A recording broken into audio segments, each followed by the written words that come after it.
Hi, this video will be covering Topic 1 of Unit 1, Introduction to Ecosystems.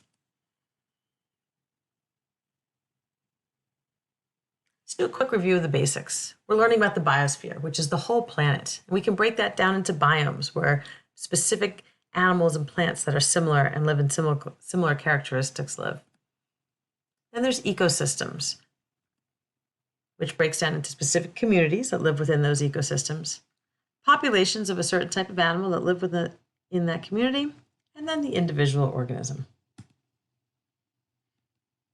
Ecosystems are filled with interactions, and we have biotic and abiotic. Biotic refers to the interactions between the living parts of the environment, and abiotic refers to the non-living parts of the environment. We also have 6 types of species interactions: interspecific competition, intraspecific competition, predation, parasitism, mutualism, commensalism, and we will be looking at these in more detail over the next few slides. Competition is the most common interaction, and it occurs anytime there's a shared use of a limited resource. So if we're running out of something in particular, this is when we will have competition, whether that's food or habitat. It's a negative interaction, so it's negative for both parties. We can have interspecific competition, which is competition between different types of animals. So we have bears and wolves competing here. And we can remember that because if we think of international travel, it's travel between different countries. And then we can have intraspecific competition, where we have the same types of organisms competing over resources. If we're going to mitigate competition, if we're given enough time, natural selection will mitigate the negative effects of competition. So we'll be selected to help alleviate some of that competition. One of these ways is resource partitioning. Different species that compete for similar limited resources evolve traits that allow them to share that resource. Instead of continuing to compete, they find ways to use just parts of whatever that resource is. It could mean they use the resource at different times, or it could mean they use the resource in different ways.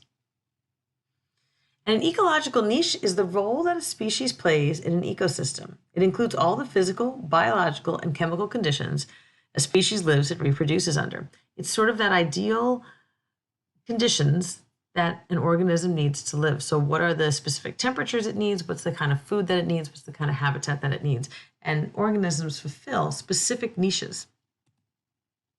This is one of the best examples of resource partitioning, which helps mitigate some of the competition. All 5 of these birds want to live in the same type of tree.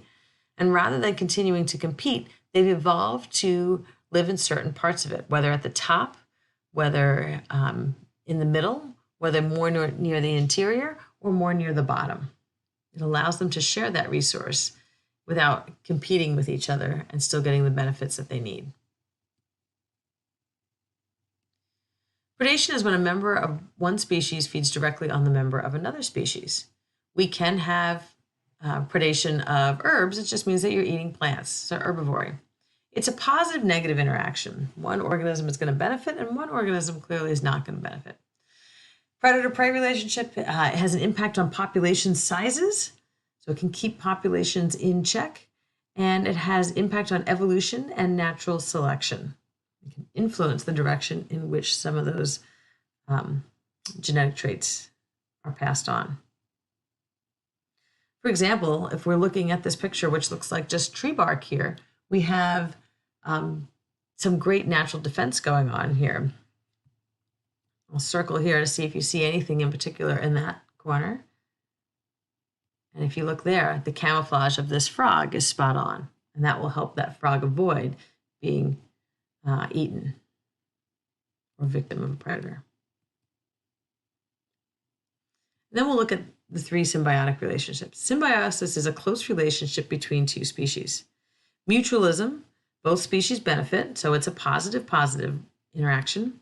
Parasitism, one species benefits, the other is harmed, which is a positive-negative interaction. And then commensalism, one species benefits and the other is not impacted, so it's a positive-neutral interaction.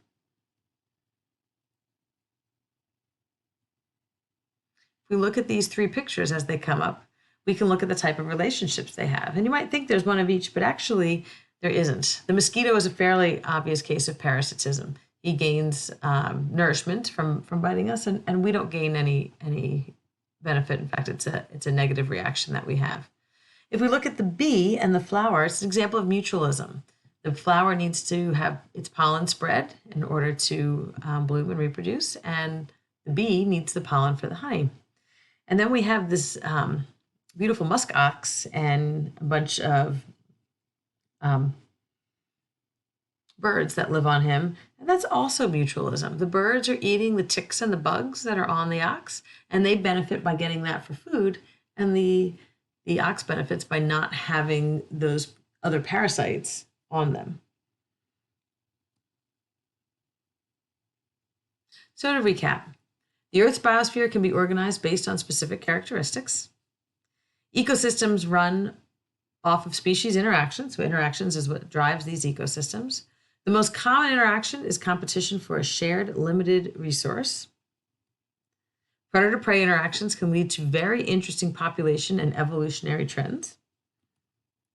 And symbiosis is the close relationship between at least two species.